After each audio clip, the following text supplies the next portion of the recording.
What's going on, everybody? Josh here with Jab Sports with our resident MMA guru, Dale. Dale, thanks for joining us.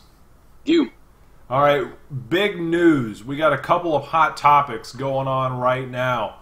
First off, Donald Cerrone. Second off, Jon Jones. And the announcement, if you haven't heard yet, then you are living under a rock. We're going to touch on that here in a second.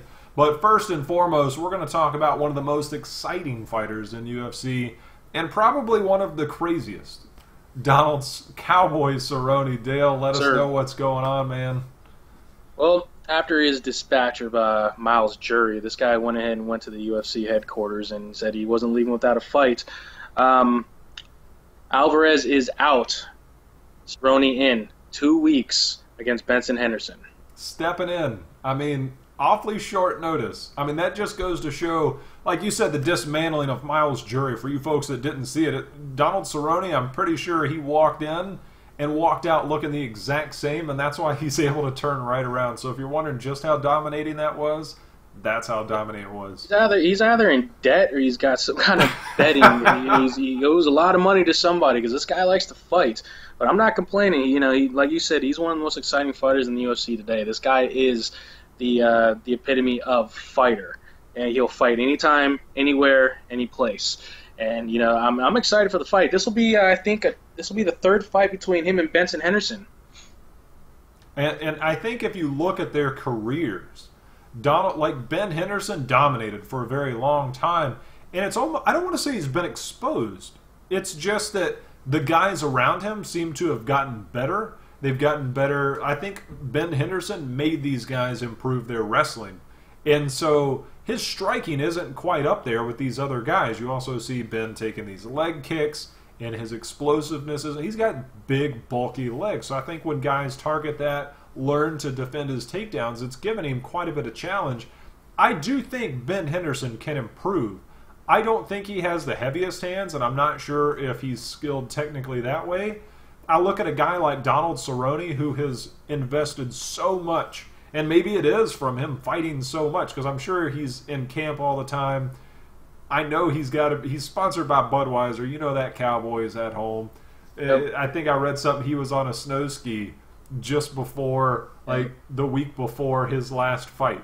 I mean, this guy is crazy. But I look at a guy like that who has just absolutely improved every aspect of his game. His striking has been so good for so long. And I feel like the rest of his game has just caught up tremendously. And he's able to just kind of make these guys and manhandle them a lot more. So I'm really excited to see it. He spent $20,000 on his last training camp, you know. So I mean, the guy, you know, he's got money well invested into his time. You know, he's one of the best camps. He got one of the best trainers, Greg Jackson. But you know, Benson Henderson too. You know, you got to look at his last two losses. You know, obviously one to the champ Pettis. You know, first round. No shame in that. Dos Anjos. You know, I'm one of those guys. I think that fight was stopped too early. I'm right there with you. I'm right there with you. Benson Henderson still, to me, top 2 in the light heavyweight division. So there should be no doubt, clear cut, that whoever wins this next fight should get a title fight. Absolutely. They announced Dos Anjos is getting Pettis in a few months. I think it's actually on March 14th, which just so happens, ladies and gentlemen, to be this guy's birthday. So that'll be a nice UFC treat for me at that point. I think it's going to be, or was that one pushed back? I can't remember. But Dos Anjos look really good. We'll cover that in a later video, later coming topic. But we look at a guy, again, Donald Cerrone, Ben Henderson. Donald Cerrone stepping up on very short notice. That's going to be a really good fight. So I'm very excited for that one, especially his quick turnaround. Can't wait. So to go ahead and swing on into the next hot topic, like I said, if you haven't heard about this already, then you are definitely hiding under a rock. Jon Jones checked into rehab. He had a random drug test at the beginning of December, and there's been more details that have come out as far as when everybody knew about this and why he wasn't banned for it and all that. But he entered in, he had his fight against Daniel Cormier. The news came out, I'm sure it was planned by all parties involved, and he entered into rehab. You know, how much cocaine use, how much this guy's into it. I'm sure there might be more details in the future, but it's probably going to be one of those things that I think they'll address and just try and move on from. And I think about situations like this. I don't like the guy as a fighter. I don't like his personality as far as from a fighting perspective and just his whole persona. I'm not a fan. But I think when you start touching on personal issues like this, you got to wonder, there's other stuff going on, at least in my mind. Is he around the wrong people? Is he just in a certain, I don't know. He's so popular. Is he just developed such a different persona? I don't know what it is. It's one of those things that you hope that a guy can move on from, and to be able to get better, put that behind him. We've all, I think, if everybody sits around who judges this guy, looked at their own personal history, they're going to find a lot of similar, skeletons in their closet. I'm not saying everybody's doing drugs. I'm not saying everybody's doing, bad stuff entirely, but we've all got stuff that we like to move on from.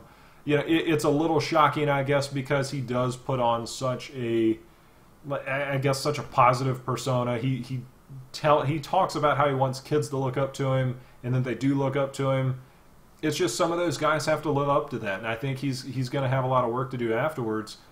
How it's going to affect his fighting career, I'm not 100% sure. I mean, he's obviously going to take some time. How's it going to affect his psyche?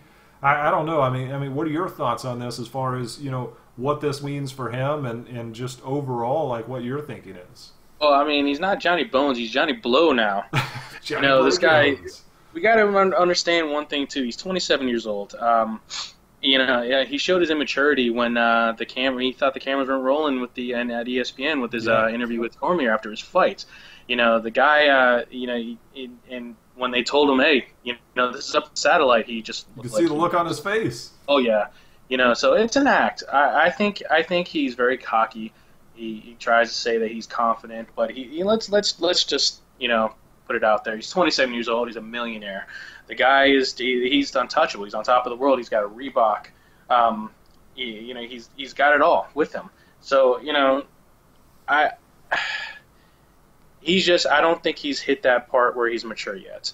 He's a great fighter. He's well-rounded. He puts too much. I think he puts too much emphasis on being perfect. The perfect I fighter. wholeheartedly agree there.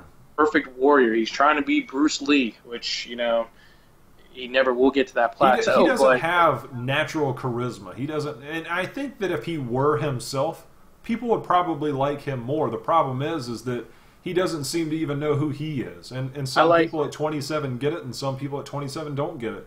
We all have our own path, and he obviously is still going down his. So, I personally don't like the persona he puts on, and I know a lot of people have said that over the years, and it's one of those things that I think he'll eventually figure out, at least we hope so, while he's still in the public eye. If not, you got to wish the guy the best.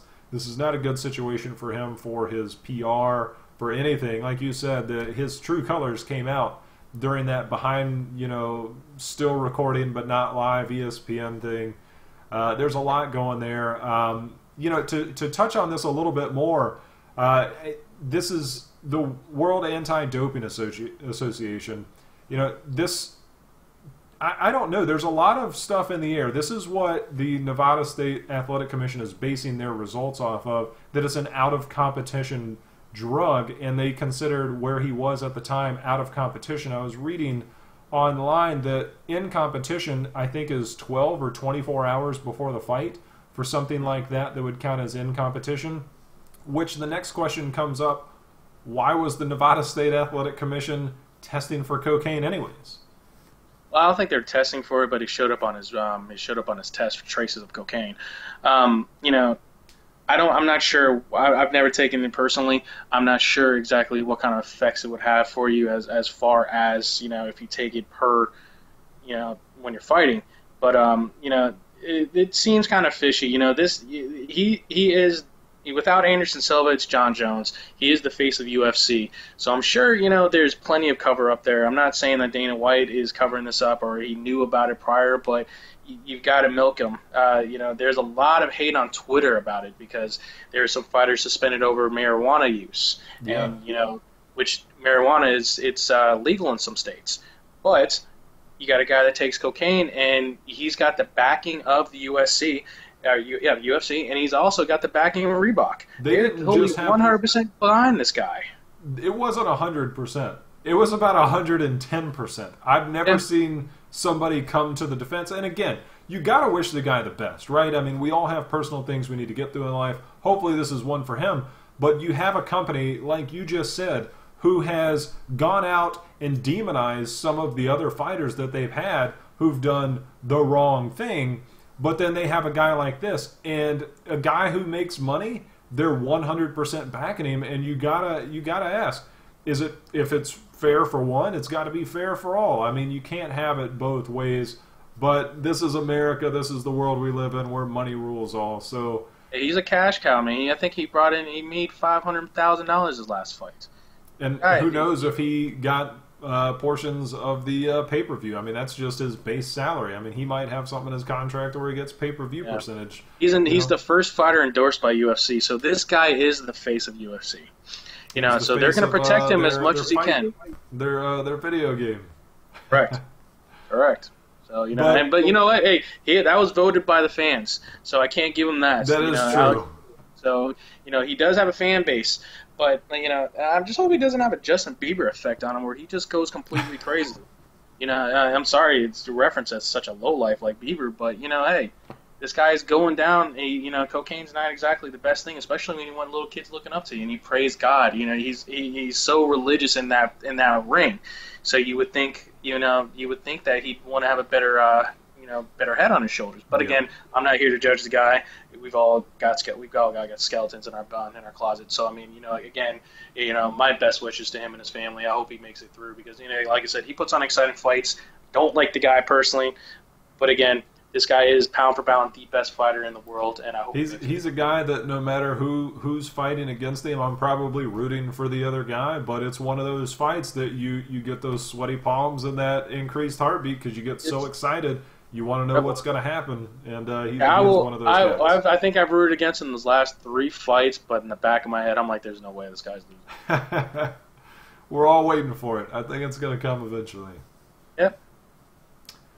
Well, that's going to wrap it up. Dale, you got anything else you want to add on to these 2 topics? Just follow us on Twitter, man. We'll be rolling out more videos like this coming soon. Check it out in the handles below, folks. Jab Sports, you got your man, Dale. Be on the lookout for more information coming soon. We are covering a lot of MMA videos. Dale's going to be hitting up some baseball coming soon. That's Dale's main sport. Also, be on the lookout. I'll be doing some NBA videos. We'll be covering these final weeks of the NFL. So be sure and be a part of all that. Make sure and hit that subscribe button below. If you like what you're watching, feel free to hit that like button as well. Till next time, guys, keep it real. See you again.